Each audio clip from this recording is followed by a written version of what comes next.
Poem My Mother at 60, composed by Kamala Das. Driving from my parents' home to Cochin. Last Friday morning, I saw my mother beside me. Doors open mouth had her face like that of a corpse, and realized with pain that she was as old as she looked, but soon put that thought away and looked out at young trees sprinting, the merry children spilling out of their home. But after the airport's security chief standing a few yards away, I looked again at her, vein pale as a late winter's moon, and felt that old familiar ache, my childhood's fear. But all I said was, see you soon, Amma. All I did was smile and smile and smile. Doze means sleep, सोते हुए, ओंगते हुए. Corpse, dead body, मुर्दा. Sprinting, running, दौड़ते हुए. Spilling, going out, बाहर निकलते हुए. When, colourless, बदरंग. पिछले शुक्रवार को सुबह अपने माता पिता के घर से कोचीन आते हुए कार में अपना बगल में बैठी अपनी माँ को मैंने खुले मुंह सोते हुए देखा. उसका चेहरा किसी मुर्दे की तरह राख जैसा रंग लिए था, और मैंने कष्ट के कारण अनुभव किया कि वह विचारों के संसार में कहीं दूर चली गई लगती थी. पर मैंने शीघ्र ही उस विचार को मन से निकाल फेंका और बाहर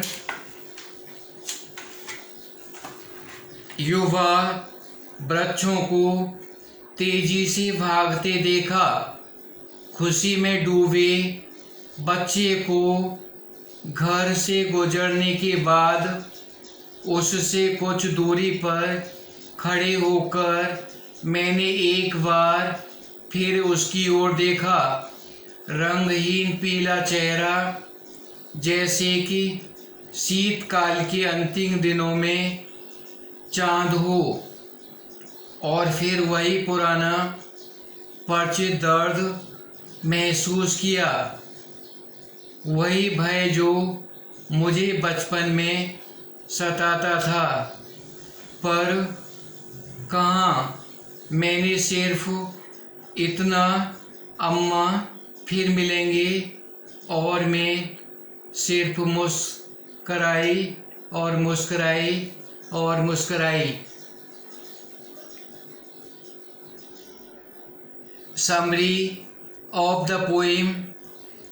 पिछले शुक्रवार को कवित्री अपने माता पिता के घर से कोचीन हवाई अड्डे की ओर गाड़ी से चलती हुई जा रही थी.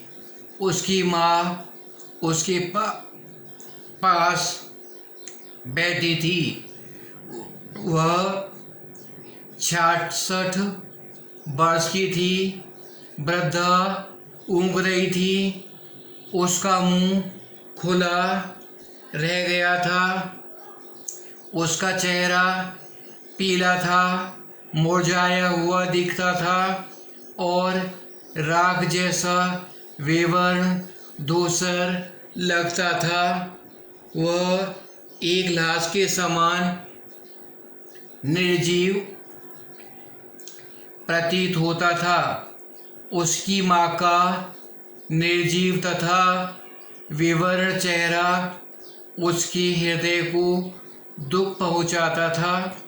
वृद्धा अपने ही विचारों में खोई हुई प्रतीत होती थी।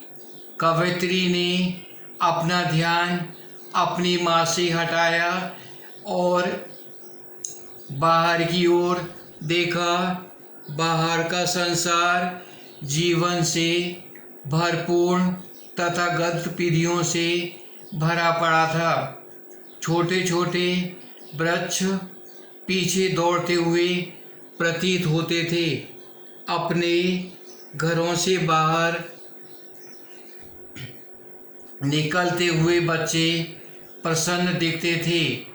जब वे हवाई अड्डे पर थे तो उन्हें सुरक्षा जांच से गुजरना पड़ा।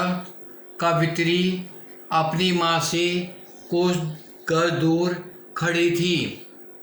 उसने अपनी माँ को फिर से देखा।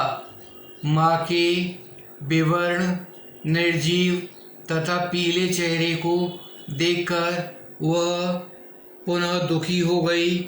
उसका चेहरा उस बीती हुई शरद ऋतु में विवर्ण चंद्रमा की भांति दिखाई देता था, जिसकी चमक तथा शक्ति समाप्त हो गई हो। इससे कवयित्री की हृदय में पुरानी जानी पहचानी टीस पीड़ा जागृत कर दी।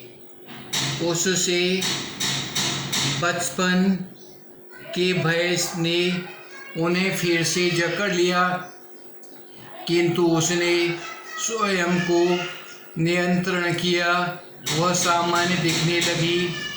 उसे अलविदा कहते समय उसने अपने चेहरे पर मुस्कान बिखेर ली थी। वह अपनी वृद्ध अम्मा से फिर से मिलने की कामना करती थी।